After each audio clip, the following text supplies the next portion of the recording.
il serait souhaitable que le maximum de jeunes visitent la Biennale pour avoir un premier rapport brut avec l'art avant de peut-être déclencher les sensibilités qui peuvent venir de partout. Parce que bon, nous avons eu à encadrer des jeunes adolescents dans des ateliers d'expression libre qui avaient été... Nous avions pris à l'époque l'expertise d'artistes confirmés pour faire un jury et donner une valeur de note à une première ébauche d'enfants souvent innocents, donc plein de créativité. Parce que le créateur, c'est Dieu. Et l'artiste se rapproche de Dieu en faisant un geste de création. C'est ça le sens. Donc il y a une dimension divine dans l'expression artistique. C'est en cela que ça m'intéresse. Ça me paraît extrêmement important que tous les lieux publics soient la vitrine permanente d'œuvres d'art à partir de l'argent des contribuables sénégalais. Ça c'est déjà parce que rentrer dans un hall, voir une œuvre en grande nature, on finit par rentrer dans l'œuvre de manière visuelle et peut-être de manière artistique. Parce que l'environnement c'est extrêmement important.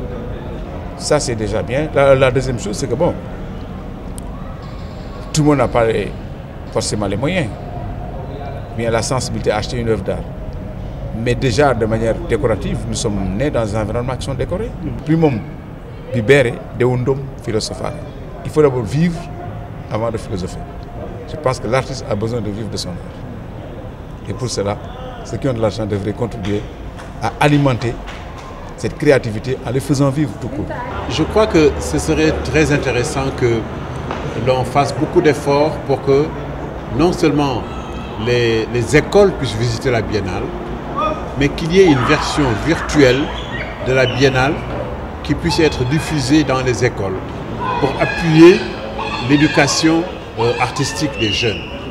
Nous ne gagnerons pas la bataille de la créativité si nos jeunes ne sont pas éduqués au plan de l'art, au plan de la culture, et si nous n'amenons pas les jeunes à venir visiter de telles institutions, à s'en inspirer et à pouvoir créer,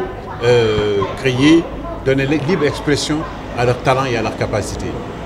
Donc, le vœu que je voudrais formuler, c'est un partenariat, une synergie entre le ministère de la Culture et le ministère de l'Éducation nationale pour faire en sorte que tous les élèves aient l'opportunité de visiter, ne serait-ce que virtuellement, ces œuvres de la Biennale et qu'il y ait une réflexion pour que de plus en plus, dans le cadre des prochaines biennales, il y ait un partenariat plus ouvert pour amener le maximum d'élèves à visiter, parce que c'est là, je crois, la voie qui permettra de pérenniser l'éducation artistique et aussi de donner le cadre d'éclosion du talent des jeunes. Il y a là des messages forts qui résonnent depuis le XIIIe siècle.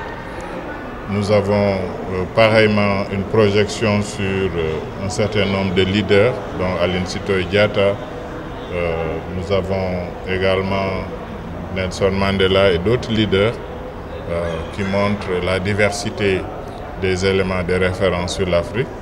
Mais en même temps, nous avons, au travers de ces personnes, de ces personnes de grande taille, le symbole de l'Afrique du futur, le continent de l'avenir, de par la manière dont on peut représenter ce que sera l'Afrique, du fait du potentiel du continent, qui s'adosse sur un passé très très important et un passé avec une richesse extraordinaire.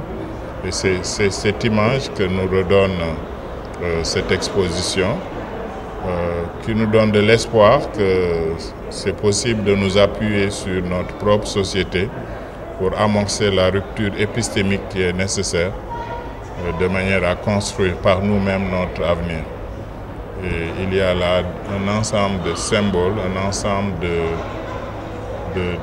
de faits qui nous amènent à penser que cette exposition devrait être visitée par le grand peuple qui pourrait puiser les éléments pour construire le devenir de l'Afrique.